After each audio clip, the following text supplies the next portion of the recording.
Ben Passey, a Johns Hopkins geochemist, is part of an international team exploring the dietary habits of some of our pre-human relatives through teeth they left behind almost 2 million years ago.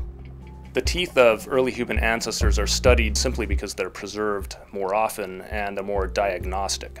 The tooth enamel preserves the original dietary signal. Passey wants to understand the link between the creature's dietary choices and their eventual fates in the chain of evolution.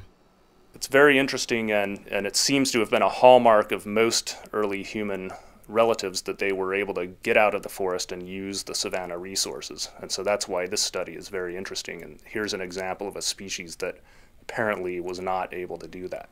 In order to determine what these beings ate for dinner 2,000 millennia ago, Passey used a laser to analyze the chemical composition of their tooth enamel.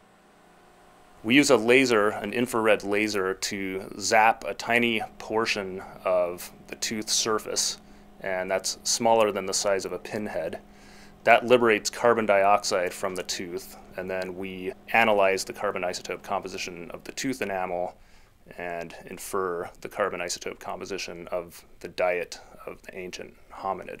Through his study, Passey is providing evidence of the link between early human ancestors' diets and their eventual fate in the evolutionary chain. At what point in our evolutionary history did we start making use of grasses, either directly or by eating animals that eat grasses? We're very fortunate because carbon isotopes gives us a perfect tool to look at this, because the composition of grasses is so unique compared to forest-based and non-grass food resources.